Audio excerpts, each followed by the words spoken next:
हिमाचल प्रदेश सरकार के राजस्व मंत्री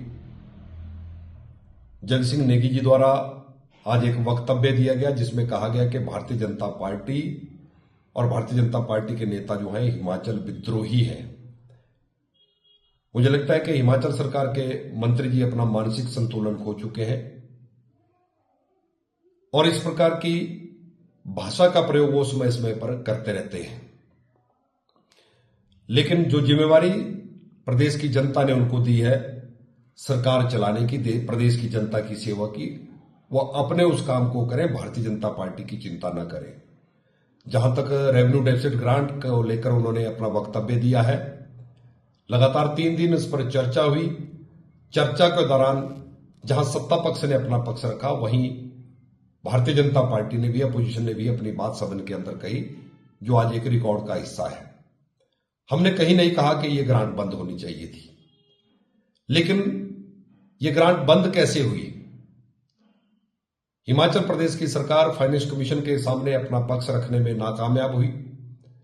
आप ठीक प्रकार से अपनी बात को वित्त आयोग के समक्ष रख नहीं पाए और जिस कारण से वित्त आयोग ने आपको इंडिकेट भी किया था, क्योंकि 15वें वित्त आयोग ने हमारी ग्रांट की टेपरिंग की थी, लेकिन उसके बावजूद भी हिमाचल की सरकार ने ना अपने खर्चे कम किए, ना अपनी आय बढ़ाई।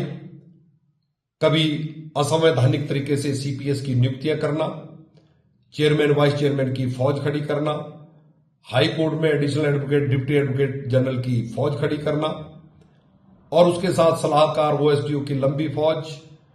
सरकार लगातार अपने खर्चे बढ़ा रही है, कहीं पर भी अपने खर्चे हिमाचल की सरकार ने कम नहीं किया। अपने मित्रों के लिए सरकार चल रही है और अपनी नाकामयाबियों को लेकर सारा ठिकरा भारतीय जनता पार्टी के ऊपर फोड़ना चाहती है और बार बार संविधान के आर्टिकल 275(1) का जिक्र प्रदेश के राजस्व मंत्री जी कर रहे हैं, लेकिन उसमें कहीं पर भी यह मेंशन नहीं किया गया है कि हिमाचल प्रदेश को आरडीजी मिलनी चाहिए। जहां तक रही ग्रांट की बात, लगातार भारत की सरकार हिमाचल प्रदेश को लगातार मदद कर रही है, ग्रांट भी दे रही है, अलग अलग तरीके से दे रही है।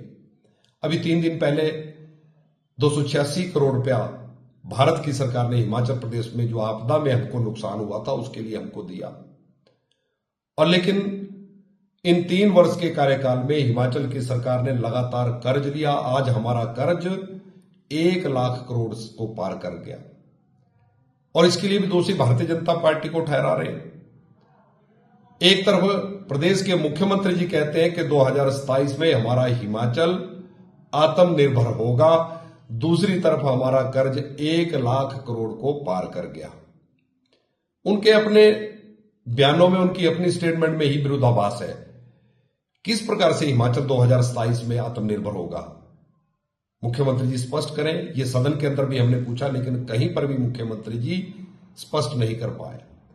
इस प्रकार से उन्होंने अपने मंत्रियों को खोल दी है कि मंत्री अभद्र भाषा का प्रयोग करें, भाजपा के नेताओं के खिलाफ टिप्पणियां करें। उसी का परिणाम है कि आज राजस्व मंत्री जी ने भारतीय जनता पार्टी के नेताओं को हिमाचल विद्रोही कहा कि उल्टी बुद्धि के लोग हैं। लेकिन किसकी बुद्धि उल्टी है पूरा प्रदेश जान रहा है और अपना मानसिक संतुलन जो आपने खोया है, मेरा मंत्री से निवेदन है कि अपना चेकअप करवाएं और भारतीय जनता पार्टी की चिंता करने के बजाय अपने दल की चिंता करें। यही मेरी राजस्व मंत्री जी को सलाह है।